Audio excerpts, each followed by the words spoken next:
Theater 5 presents The Victim.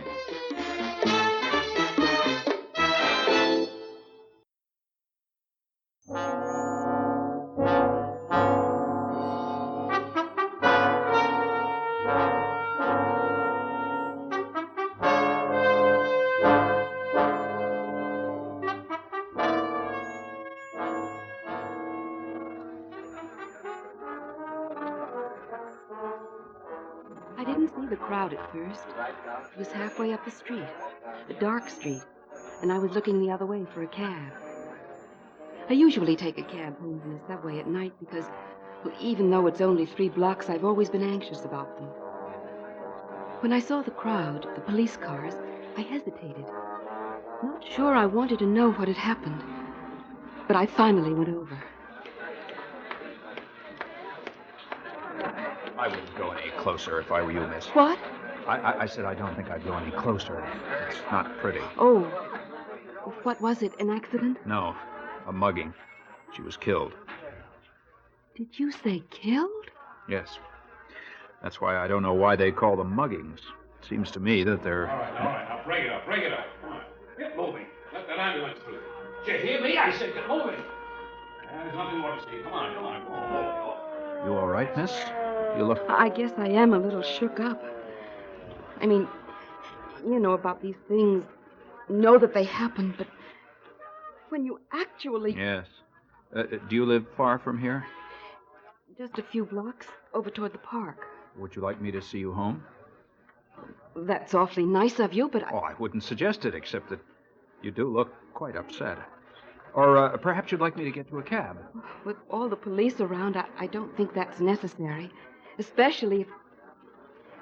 Are you sure you don't mind? Not at all. This way? Yes. Oh, these streets. Even the cab drivers don't like coming through here. I know. The street lights broken half the time. What were you saying about the police? About not knowing why they call them muggings? Well, in the first place, I gather that all the victims so far have been women. Yes, the ones I heard about were. Well, if whoever attacked them was just after money, why hasn't he gone after any men? Men usually have more money on them than women. Well, that's true. But I should think a woman would be easier. Normally, they wouldn't resist. I know I wouldn't. I mean, if someone grabbed my purse, I'd let him have it. Well, that's the second reason I think there's something strange about it.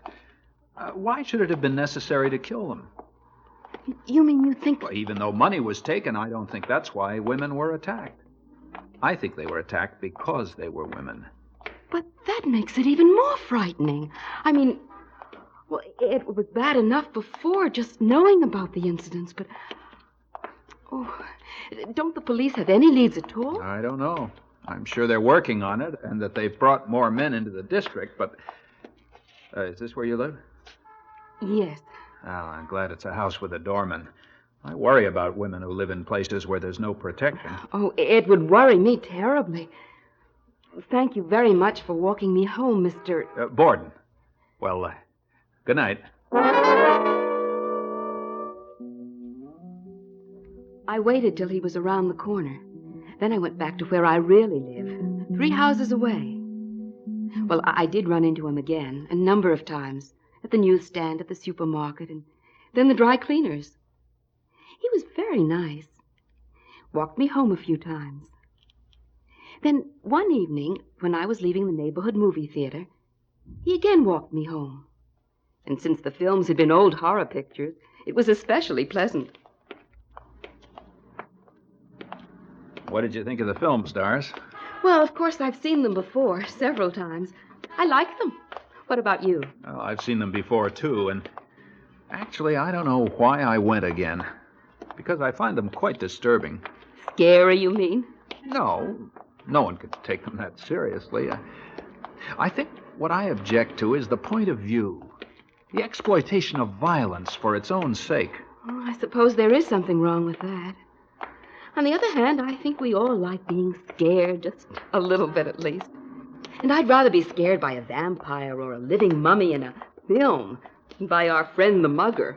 Yes, but don't you think there's a relationship between the two? I mean, when you start playing up violence, being so graphic about stranglings and stabbings. Why are you stopping here? Because this is where I live. Well, I thought you lived in the apartment house on the corner. Every time I've walked you home before... I know. Whenever I come home in a cab or with someone I don't know very well, I have them drop me off there.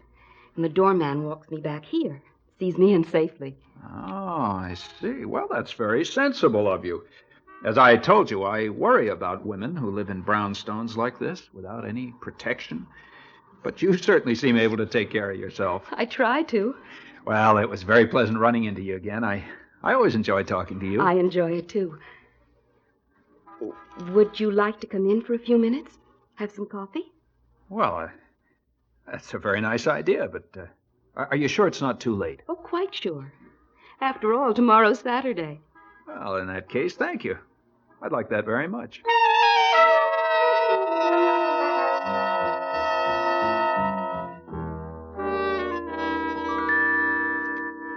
Some more coffee? Maybe just a little. It's very good. That's fine. A cigarette? No, thanks. Oh, I keep forgetting you don't smoke. Well, it's one of my few vices. And luxuries. Luxury? Well, I started smoking these about a year ago. They're Turkish, special blend. Now I can't smoke anything else. I like them. The way they smell, I mean. Yeah, and I like your place. You don't get rooms this size in the new buildings. No. I wasn't too sure about it when I first moved in. I mean, a basement apartment. But since it's in the back, it's quiet. And of course I have a garden, too. Ah. During the summer, I keep that door open. Oh, that must be very pleasant. You live here alone? Huh? Mm-hmm. I did have a roommate, but she got married about a month ago. But it doesn't make you anxious being here all alone? No, not really. The Johnsons, who own the building, live right upstairs, and, well, they've always kept an eye on me. Uh-huh. Mr. Johnson told me that if I ever have any trouble or if I do feel anxious, all I have to do is knock on the radiator and he'll be right down. Well, that must be reassuring. Oh, it is. Except over the weekends. The weekends? Yes, they have a place in the country. Go up there then. Ah. Uh-huh. Well, that means they must be away now. Probably. Mr. Johnson usually comes down and tells me when they're leaving. Well, it sounds like an ideal arrangement. Oh, it is. There's still the problem of getting home here, of course. That sometimes worries me. I've been thinking about what you said the last time I saw you. About how they weren't really muggings, and I wasn't sure I understood it. I mean, I know there are men who have a thing about women. Hate them enough to want to kill them. Jack the Ripper, for instance. But I was never very clear about why. Yes, well, it's not a very pleasant subject. Why are you so interested in it? Oh, with that monster walking the streets around here. Can't you see how I would be? Yeah, I suppose so. Well, I've been interested in him, too, but I don't think he's hard to understand. Obviously, he's a sick man. Very sick. Yes, but if he's that sick, wouldn't anyone who knew him, even met him, be able to tell it? No, because feelings as violent as that usually develop slowly and remain hidden. First time he did attack a woman, it was probably an accident. A sudden rage because of something she said or did. But afterwards, the need, the compulsion, would become more intense and, well, he'd start looking for a chance to kill under what he'd consider ideal circumstances. What do you mean by ideal circumstances? Well, now, don't forget that up to now he's had to kill at random, hurriedly, on the street. But suppose he found himself in a situation where he didn't have to hurry, could take his time. Well, what do you think he'd do? Do you really want to know? No, I don't. I think you do. And I think he'd probably begin choking his victim. Like this. No! Don't! Help! Help!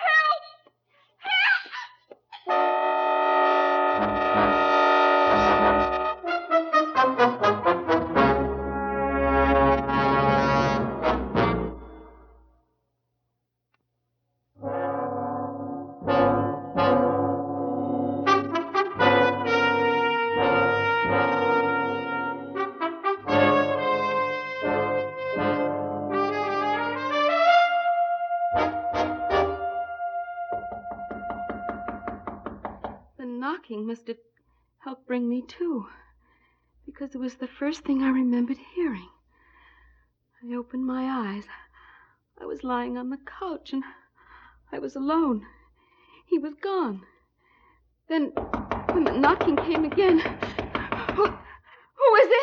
Dick Johnson, Doris. Oh, just a second. All right. You weren't...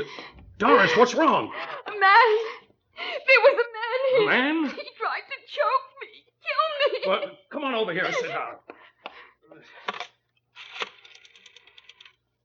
Hello, operator. Get me the police. Anything, Mike? All right. Keep looking. Cover all the backyard, huh? I'll be in here. Oh, Miss Summers? Yes?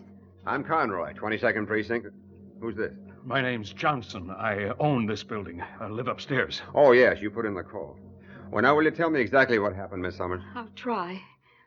I guess it really began about a week ago when I was coming home.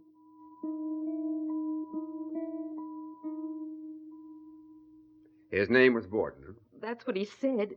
I don't know if it really was. First name? He never told me. Can you describe him? He's about 30, 35, tall, about 6 feet. Nice looking. He was wearing a tweed jacket and slacks and seemed quite cultured, talked well. What made you invite him in here? Well, I didn't feel he was exactly a stranger anymore. Oh. He'd been very considerate and polite, walking me home a number of times. So, well, I thought the least I could do would be to offer him some coffee. Oh, did you both have coffee? Yes, Is this your cup here? I guess so. Why? Well, where's his cup? What do you mean? Well, this must be yours. There's lipstick on it, but I don't see any other cup. Well, it must be around someplace. He had 2 cups of it. He was sitting right there smoking, and... Smoking? Yes. Well, now, which ashtray did he use? Why, this one right here. I don't smoke myself, and so I only There are no ashes in it, or cigarette butts. But he did smoke. At least 2 or 3 cigarettes. He even talked about it. The fact that he smokes a special Turkish kind... Wait a minute. Do you think I made this whole thing up, imagined it? Why, no, Miss Summers. Of course not. It's just that, Well, did you hear anything, Mr. Johnson? A scream, sounds of a struggle, anything like that? No, I didn't. Well, what made you come down here, then? Knock on the door. Well, my wife and I do worry about Miss Summers, especially since her roommate got married and she's been alone. We were about to leave for our place in the country. We usually leave much earlier. I saw that her light was on, so I came down to tell her we were going. But you didn't hear or see anything? No. I suppose... Well, if my knocking scared him, he could have gotten away through the backyard. Well, I've got men out there now checking. How long were you at the door? Oh, at least a couple of minutes. I knocked a few times. As a matter of fact, I thought she was asleep, was about to give up when... Were you asleep, Miss Summers? No, of course not. I told you I passed out when he started choking me. Yeah. Well, we'll get on this right away. Check our files and send out this Borden's description. By the way, in the meantime, do you have any friends, anyone you could stay with for a few days? No, I haven't. Well, then maybe you should go to a hotel. Why? Because, well, after all, you did have a pretty frightening experience. But you don't think I had. I didn't say that. But that's what you think. Where's his cup, his cigarette ashes? Was I asleep? I was just trying to get the facts, Miss Summers. But even if I didn't believe you, I still wouldn't want you to stay here alone. Not right now. Why not? Because, well, we haven't wanted to talk about this, but we're convinced now that these recent incidents weren't muggings. We think they were deliberate, calculated murders. The work of a psychotic. And the psychiatrist that we've called in agreed with us. And well, they've not only given us a rundown on the man involved, but they pointed out there are certain types of women who are natural victims in this kind of attack. Seem almost to attract this sort of killer. Hysterical women, you mean, who imagine things. Women who secretly want to be attacked. Now, please, Miss Summers. I didn't say that either. And if I've upset you or made you angry, I'm sorry. But, well, the way things are, I am worried about you. That's why I wish you wouldn't stay here alone. Not for the next few days, anyway. Well, I don't have any friends to stay with, and I'm not going to a hotel. Well, then what about coming to the country with us, Doris? I've got an important appointment up there tomorrow, so we've got to go. But we've got plenty of room. Thank you, no, Mr. Johnson. But you'll be... I said no. After all, if I imagined the whole thing, there's nothing to be concerned about. But now, if you don't mind, I'd like you both to go. I'm very tired. All right, Miss Summers. If you insist on staying home, I'm going to send a policeman over to keep an eye on the place. In the meantime, here's my number at the precinct. Now, if you should happen to see this Borden character again... Thank you, Mr. Conroy. Good night. I don't know how long I sat there after they left, going over it and over it, trying to decide if there was something wrong with me. And I had imagined the whole thing. If I had, then I really was sick, and I should do something about it. But if I hadn't imagined it, why weren't there any signs that Borden had been there? Well, finally, I gave up. I had a terrible headache by then, and went into the bathroom and took some aspirin. I was about to leave when I saw something on the floor behind the laundry hamper. I bent down, picked it up, and it was a cigarette butt, cork, tipped, and oval. I looked at it for a minute and then hurried to the phone. 22nd Precinct, Conroy speaking. This is Doris Summers. Summers? Oh, yes, Miss Summers. Oh, if you're calling about the patrolman I said I'd send over. I just got in. I haven't had a chance to do anything about it yet, Well, but... that's not why I'm calling. I just found something I think you'll be interested in. What's that? A cigarette butt. Oh. But not just the ordinary one. It's a special Turkish one. The kind I told you Borden smoked. Where'd you find it? In the bathroom behind the laundry hamper. It must have fallen there when he was emptying the ashtray. Emptying it? Well, don't you see that that's what he must have done? When he heard Mr. Johnson at the door, he emptied it in the bathroom and also put his cup and saucer away. But why? So that you think exactly what you did think. That I had either made up or imagined the whole thing. Oh, take a pretty cool customer to come up with that one. On the other hand, well, why not? Only take him a minute or two. Then you do believe me? Well, of course. Especially if you've got that cigarette butt. Okay, Miss Summers, you sit tight. I'll be right over.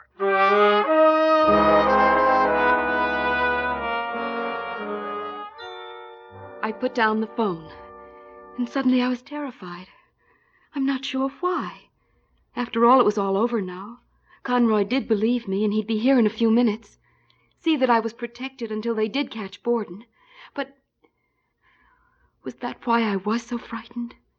Because now I knew that it really had happened? I don't know.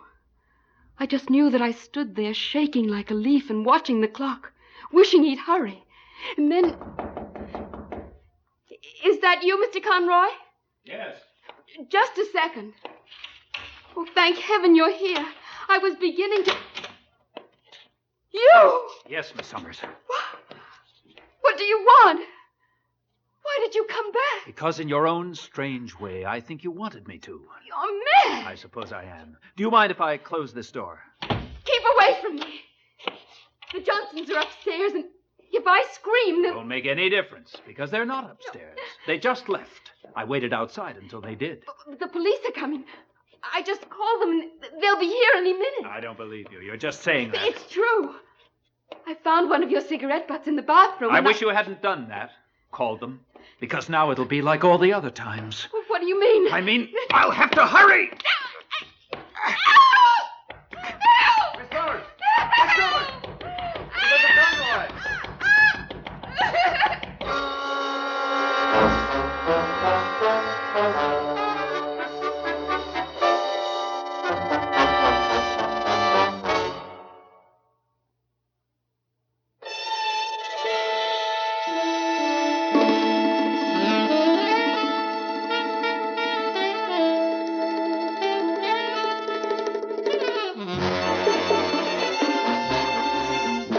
Theater 5 has presented The Victim, written by Robert Newman and directed by Ted Bell. In the cast, Elliott, Reid, Vivian, Smolen, J. Barney, and Gilbert Mack. Audio engineer Neil Pultz. Sound technician Ed Blaney. Script editor Jack C. Wilson. Original music by Alexander Vlastotsenko. Orchestra under the direction of Glenn Osser.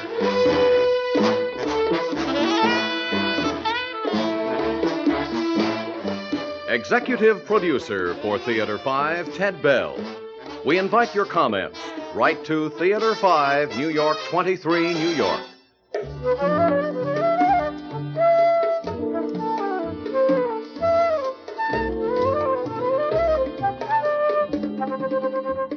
This is Fred Foy speaking.